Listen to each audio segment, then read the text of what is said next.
O que você ficou sabendo, eu citei governo federal, mas a gente tem aí o Pacheco no meio do caminho, né? O presidente do Senado. O que o Pacheco pretende? Que plano o Pacheco pretende apresentar para essa renegociação? O Pacheco, Elisa, bom dia para você, Bom dia. Débora, Basília, Theo. O Pacheco virou uma espécie de mediador desse assunto entre o governo federal e os governadores dos estados. O articulador do governo. O articulador passando pelo Congresso Nacional, né? Isso vai virar, o Plano Pacheco vai virar um projeto que vai ser apresentado ao Congresso. A expectativa é de que isso aconteça ainda antes do recesso parlamentar, marcado para o dia 17 de julho. Ele, inclusive, disse isso na reunião com os governadores, segundo algumas pessoas que estavam nessa conversa com quem eu conversei. E ele tem uma ideia para poder mexer um pouco com o pagamento da dívida dos estados, ou pelo menos com o que a gente chama de serviço da dívida, que são os juros que correm sobre a dívida. Eu vou pedir licença para a Basília e para o Theo, para a gente poder exibir ali na tela a nossa arte, entendi. mostrando qual é o Plano Pacheco. Elisa, como é que funciona hoje a dívida dos estados? Os estados têm uma dívida que corre com o IPCA mais 4%. IPCA é o Índice de Preços ao Consumidor Amplo, medido pelo IBGE, que hoje está em torno de 4%. Mais 4%, você está vendo aqui mais ou menos juros de 8% sobre as dívidas originais. 764 bilhões é o montante da dívida hoje dos estados com o governo federal. O pagamento tem que ser em dinheiro ou transferência de recursos, não existe pagamento de outra forma. Você não pode, por exemplo, neste momento, ceder para o governo uma empresa pública do seu estado ou um prédio que você seja dono. Essa é uma das ideias de transformação desse Plano Pacheco, que eles possam pagar não só usando dinheiro, mas também usando ativos, empresas, imóveis, que possam ser debitados desse valor total.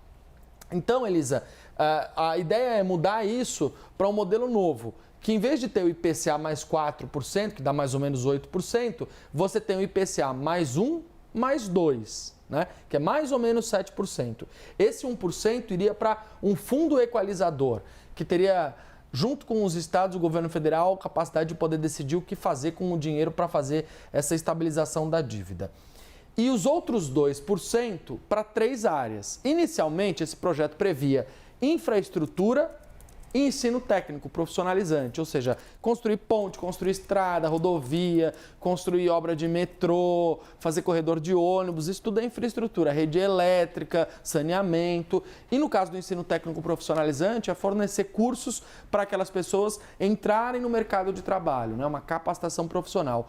Ontem, durante essa reunião, Elisa, surgiu um terceiro ponto aqui. Qual? A segurança pública. Então, os estados poderiam usar estes 2% para investir em segurança pública. Aqui basicamente funciona assim: o Estado, em vez de pagar o juro para o governo federal, investiria em uma dessas 3 áreas. E o governo federal chancelaria esse investimento, carimbaria junto e diria: ok, esse juro tá pago, não precisa me transferir. Então, para a gente pegar, para concluir, o exemplo prático de São Paulo. São Paulo tem uma dívida de 260 bilhões de reais com o governo. Essa dívida hoje custa anualmente, em termos de juros e serviço da dívida, 20 bilhões de reais. É o que o governo de São Paulo paga para a União para os juros dessa dívida. Nesse novo modelo, você teria desses 20 bilhões de reais, 5 bilhões investidos nessas 3 áreas. Seria o equivalente a construir 5 túneis Santos-Guarujá, por exemplo, durante um ano. Você construir, você investir nessas 3 áreas. Então, é trocar o dinheiro por uma obra, por um investimento, por alguma coisa que o governo possa fazer no estado.